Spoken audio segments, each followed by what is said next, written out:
যে মাছ হলে আমার সম্বলপুরে রূপসোনা যে নিছিলে সে শহীদ হয়ে যাইছন তারপর মম কাম বলতেন দেখুন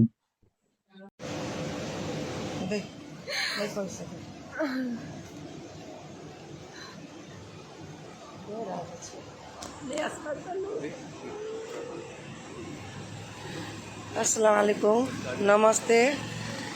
मैं रुखसाना का मम्मी बोल रही हूँ। मेरा रुखसाना